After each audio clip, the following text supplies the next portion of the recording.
Hej, jeg skal fortælle jer om det forløb, som jeg afholdte, da jeg havde besøg for 14 dage siden cirka. Og til det vil jeg bruge Screen-O-Matic. For til det her forløb brugte jeg forskellige IT-værktøjer, som skulle gøre undervisningen mere levende, og som også skulle skabe noget variation i undervisningen. Jeg var i gang med et forløb i min 2G om nyhedsformidling, og vi havde talt om avistyper, forskellige nyhedsgenrer, pressebilleder og tv, nyhedsklip. Og nu var vi altså nået til sociale medier.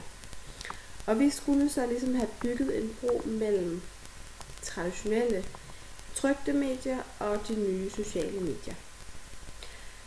Vi startede timen med ligesom en optakt med en reklame, hvor der var en undertekst om, at vi ikke bruger trykte medier længere, vi læser ikke aviser osv.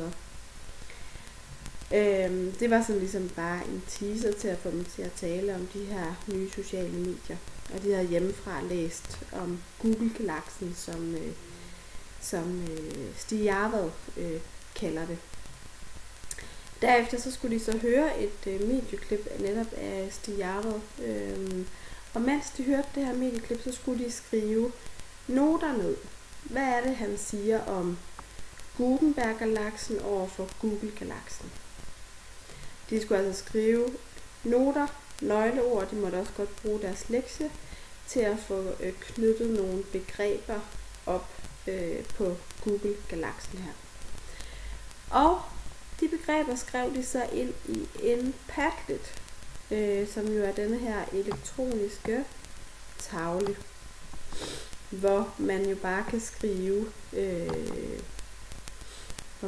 hvor alle kan skrive på en gang. Jeg skal lige se, om jeg kan få det til at virke sådan. Og her skrev de så forskellige noter, nøgleord til henholdsvis Google-galaksen og Gutenberg-galaksen, og der kan I se elevernes navne, der skriver en masse ord. Og Padlet er altså ganske simpelt, og det er nemt, og der er ikke noget med noget kodeord eller noget som helst. Og jeg kan bare have lavet den her væg for enden, og det vi så bare gør, jeg synes det er lidt mærkeligt, at jeg ikke lige kan...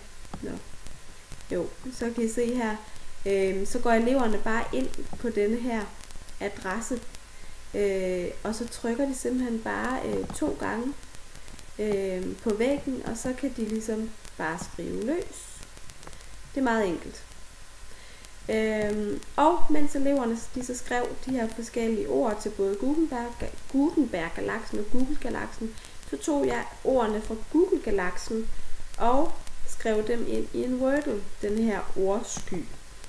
Og det så sådan nogenlunde sådan her ud. Der var nogle flere ord på. Nu har jeg bare lige lavet en her til lejligheden. Men det er meget sådan fint lille visuelt værktøj. Og så bad jeg så ligesom eleverne om at forklare, hvad vil det sige det her med, at det er et multimedie? Hvad vil det sige, at det er interaktivt? Og hvad vil det sige, at det er netværkskommunikation, relationer osv.? Pointen var så, at lige præcis de her begreber skulle de så bruge til den næste øvelse, som var præsentation af Twitter, og herefter en omskrivning af en traditionel nyhed til et tweet. Jeg startede med,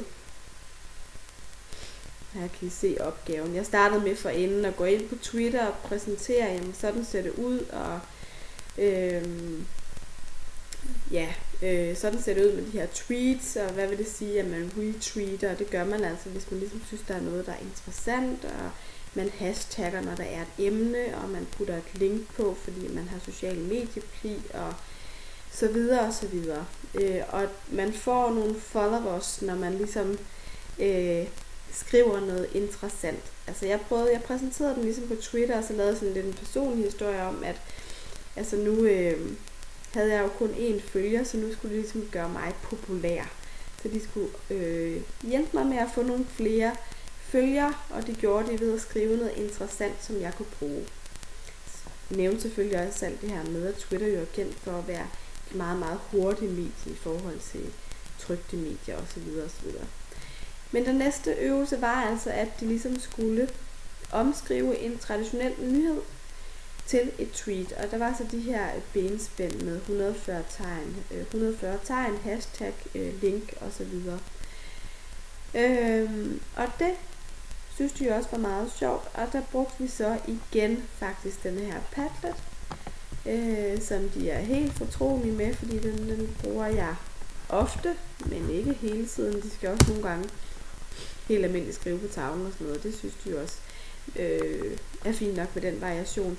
Men her er så deres tweet, og det har det her sådan lidt personlige aftryk, og der er hashtag og så videre. Pointen var jo så selvfølgelig, at de skulle reflektere over, hvad der skete i den her transformation, hvor nyheden jo er blevet meget forkortet, og hvor der nu ikke er envejskommunikation, men der er flervejskommunikation, og hvor det ligesom er relationerne, du er afhængig af osv. Og de skulle sige noget om, hvad der skete med nyhedskriterierne. Jamen nu er det os som modtager, der bestemmer, hvorvidt det er væsentligt eller ej. Og de skulle reflektere over det her med, at vi jo nu ikke bare modtager, men vi også er afsender osv. osv. Så der her vendte vi altså flere gange tilbage til vores Wordle, som altså var lidt mere mangfoldigt, end den ser ud nu. Men jamen, hvad vil det sige, det her med relationerne og netværkskommunikationen osv.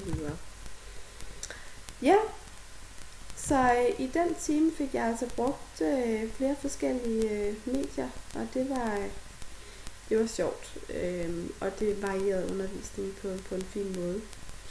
Tak.